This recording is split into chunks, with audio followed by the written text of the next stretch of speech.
TV व digital media असोसिएशनच्या बुलढाणा जिल्हा कार्यकारिणीची निवड नुकतीच असोसिएशनचे संस्थापक अध्यक्ष राहुल पहुरक यांच्या अध्यक्षतेखाली पार पडली।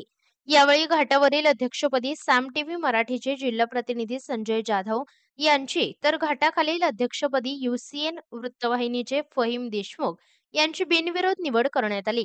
तसेच कार्याध्यक्षपदी पुढारी न्यूजचे जिल्हा प्रतिनिधी संदीप वानखेडे यांचीही एकमताने निवड झाली। यासह जिल्ह्यातील विविध वृत्तवाहिन्यांचे प्रतिनिधी व पत्रकार मोठ्या संख्येने उपस्थित होते।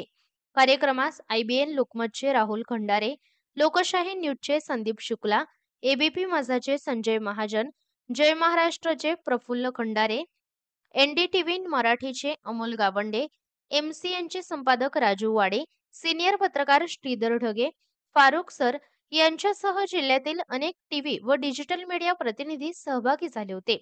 Bureau report, India news 1 Marathi. त्यामुळे तालुकाही गोडी, पण आता ही काळाची गरज आहे।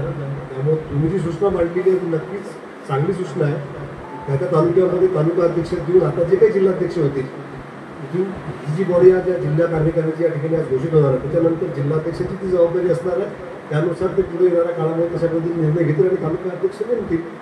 जर्नलिस्ट असोसिएशनचं आज सर्वसाधारण सभा पार पडली।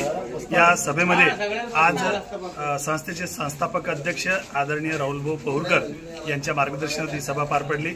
सर्व ज्येष्ठ सदस्य, नवीन पदाधिकारी सर्व या सभेला हजर होते आणि यामध्ये माझ्यावर जिल्हाध्यक्ष म्हणून, घाटाखालील जिल्हाध्यक्ष म्हणून जबाबदारी देण्यात आली। ही जबाबदारी सर्वांच्या सहकार्याने, साथीने यशस्वीपणे पार पडेल याची मी सर्वांना ग्वाही देतो आणि थांबतो। काय आव्हाने असतील? डिजिटल मीडिया आणि टीव्ही जर्नलिस्ट असोसिएशन समोर आपण बघत असाल की पत्रकारांसमोर खूप मोठी मोठी आव्हाने आहेत। त्यांच्या आरोग्याचा प्रश्न आहेत, त्यांच्यावर होणारे अन्याय अत्याचार आहेत। या सर्व प्रश्नांना त्यांना समर्थ साथ देण्यासाठी ही संघटना आहे आणि नक्कीच सर्व संघटना, सर्व पदाधिकारी या पत्रकारांच्या पाठीशी राहून त्यांना यथोचित न्याय मिळवून देईल अशी मी यावेळी ग्वाही देतो।